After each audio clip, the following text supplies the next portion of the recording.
Hey everybody, Carl here, and I'm just kicked back, a rocking and a rolling and a rocking. Okay, sorry, I won't get silly. What I wanted to do today is I want to work on my 3D printer. I told you before that I I had to do some stuff to it. The main thing is working on the table. So I thought I would bring you along and just kind of show you what I have to do. And in case you guys might have to do something along these same lines. No, I'll kind of try to explain as I go. And I'm recording this on my phone because it's hard to like kind of hold a camera while I'm doing this. And I've got this on my selfie stick, so it's a little bit easier for me. So we'll see how this goes. I mean, you never know anymore, huh? Especially when you turn on my video. It's like, oh, now what's he got to do? But anyway, okay, let me get you flipped around here, and I'll try to explain as best I can what's going on and how I'm going to go about doing it. Okay, right, hold on. Here's my machine. And I'm going to bring this down just a bit. And let me come up here. Now here's my table, okay? This is the table that goes on here, okay? So there's the plug. You can see the wire, and I think you can see the wire in the back. Yeah, that gets plugged in. And this table, let me, if I can kind of show you real quick here. I'm not going to be able to. I'll do it upside down. Sorry. Okay. So this table rides back and forth. Okay. All right. I think I'd plan this better. It rides back and forth while your crossbar goes up and down, and then your nozzle also goes right to left. So you got X, Y, and Z movements. Now the table has to be a certain distance to the nozzle. And we kind of went over that in other past videos. And the way you do that, now this is flipped around upside down again, but I'll kind of explain this to you. These little adjusters here, these adjust each corner. When you can find it. Okay, there's that one. Then the two back there. And then there's center adjusters too. Now what was happening with mine is, okay, these little wheels that spin, as you tighten them, it moves the table. But they move on there real loose. I mean, you can almost hear them, right? So what's been happening is the table is moving this way and doing all that. It loosens these wheels and it knocks it out of an adjustment.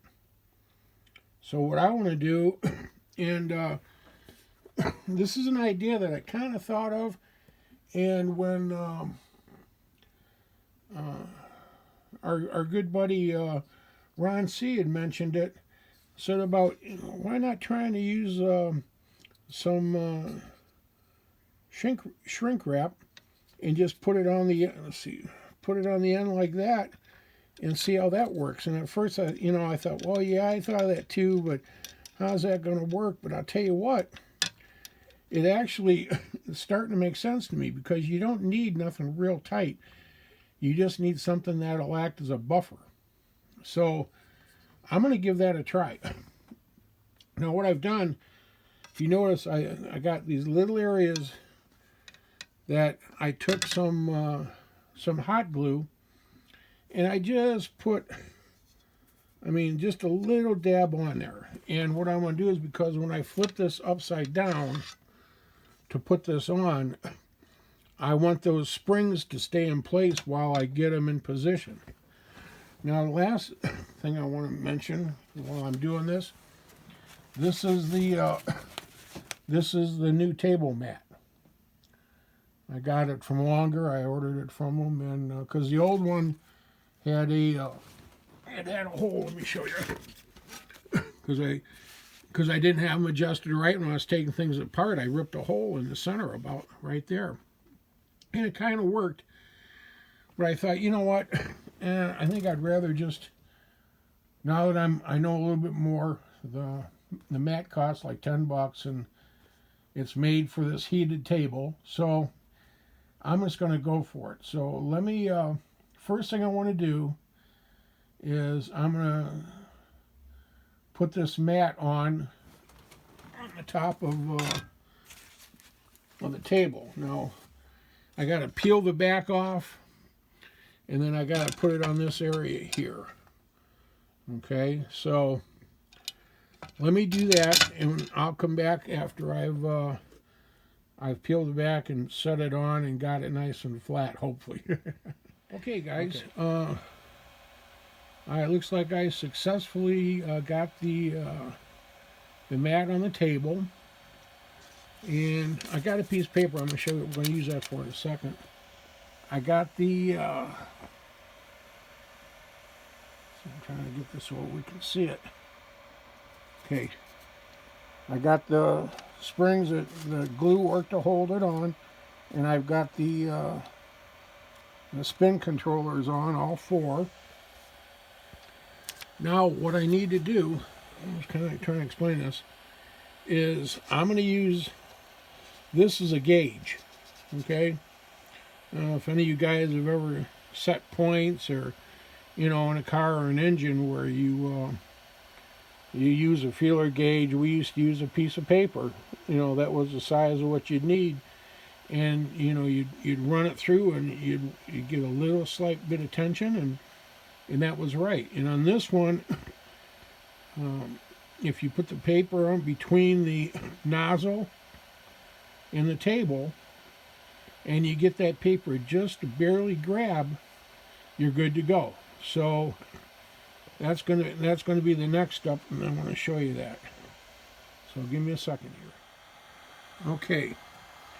So let's look at everything's here. Now what I want to do is I want to hit more, then I want to go up to leveling.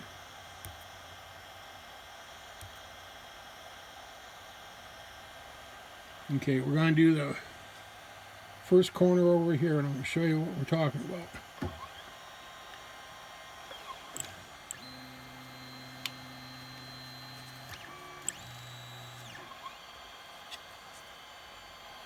Okay, there we go. Come down.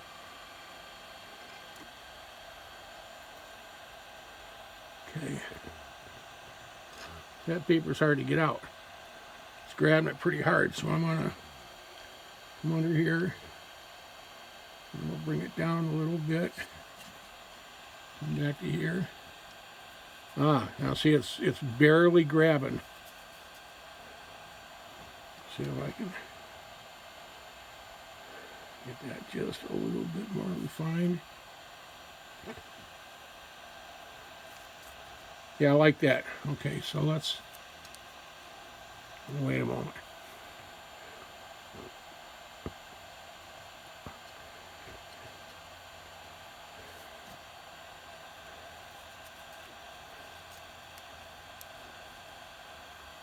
Okay.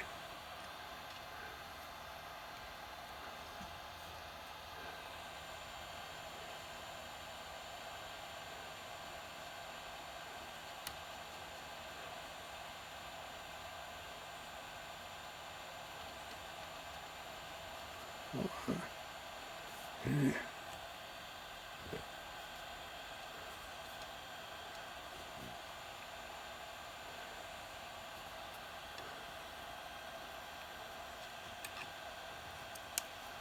Not too much.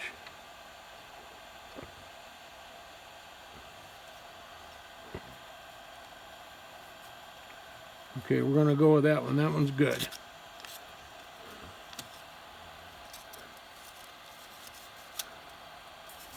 Now, let's go over we'll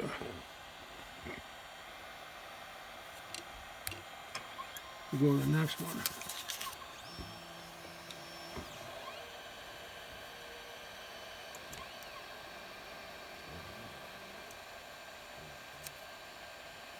Okay, that's tight.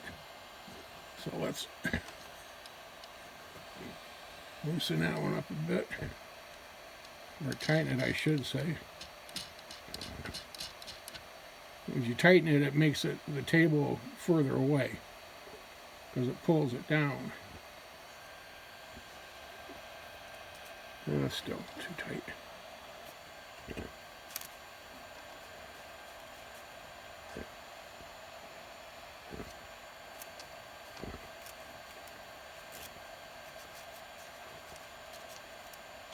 Just a smush more.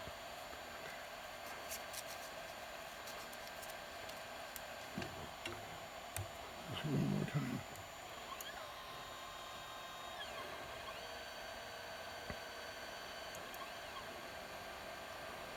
Now we're going to do them one more time too, to make sure.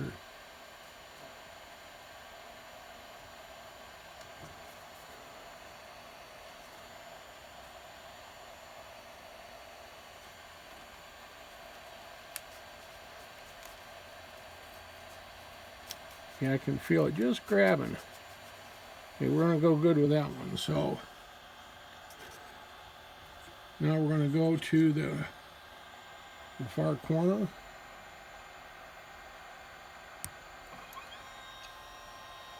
And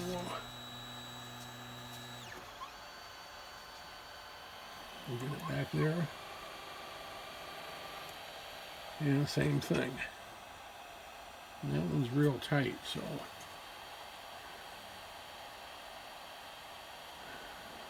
let's loosen that up a bit. Yeah, that one worked great. That's just barely grabbing now. Okay, so now let's go to the last one.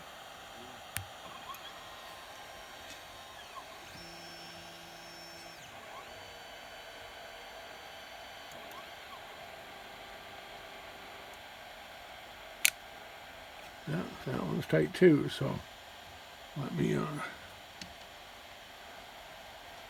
this is the hardest one to adjust. They don't give you a lot of room, especially when you got these big old fat fingers. Okay.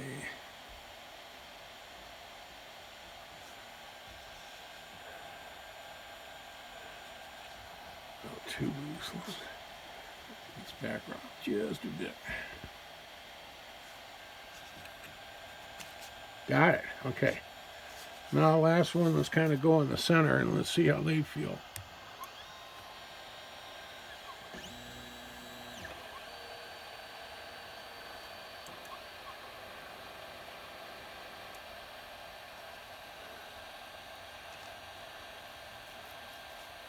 That's just grabbing. That feels good.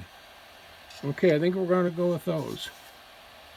So now, last thing I want to do, and I'm going to go over them one more time. I won't bore you with that. But then the last thing will be is like we'll take that little piece of shrink wrap and just kind of wheel it up to like right where the trimmers are now. And that way they don't normally tighten, they normally loosen. So that'll stop them from coming down, and they should hold for a while. So, okay, I will do that, and I'll get back with you. Okay, I'm back with you. I wanted to show you something weird. Here's one of those adjusting wheels, right?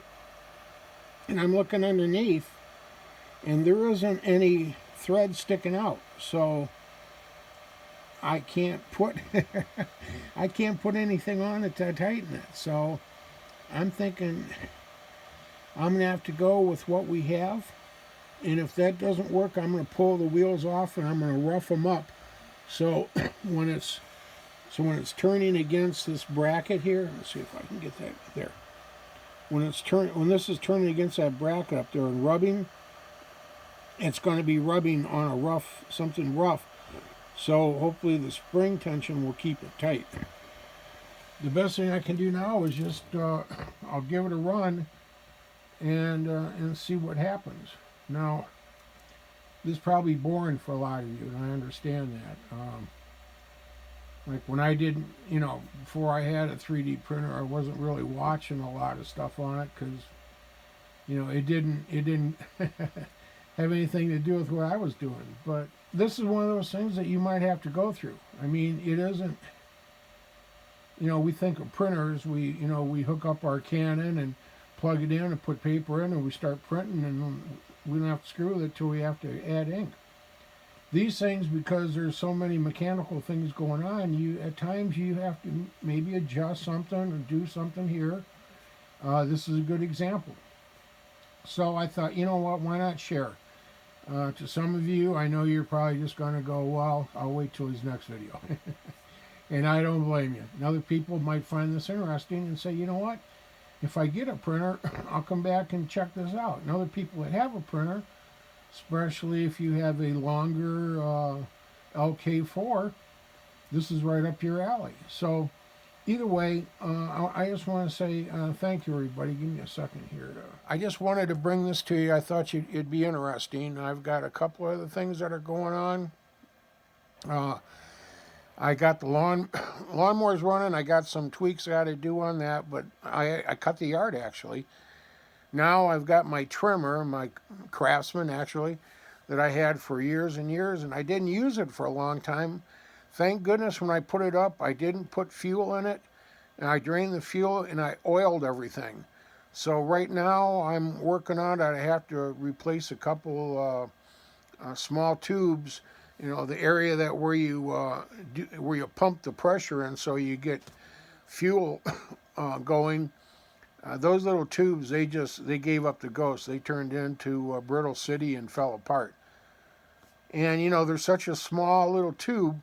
They're like they have like a 5 millimeter outer diameter and like a 3 millimeter inner diameter. And the only place I could find them, good old Amazon, but it's going to take. I won't get them till next week. So I'll probably borrow a buddy's trimmer this weekend and finish up out here. And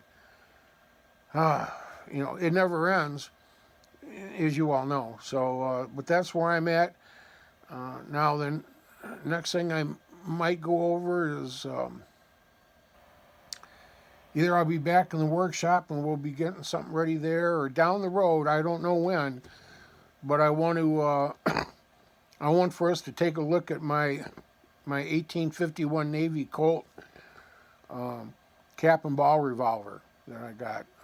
It's one of those that you have to kind of hand machine it. You you have to smooth out the grips, and a lot of the metal on it is not finished and polished. You have to go down, and there's areas you might have to file, and some you might have to sand and fine sand and polish and that. So.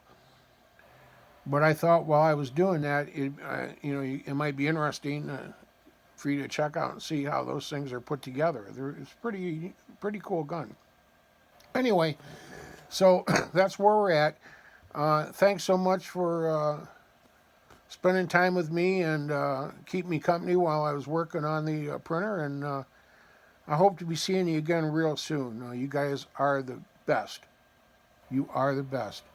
You stuck with me a long time when I've had some ups and some crazy downs, and I can't thank you enough. So stay safe out there.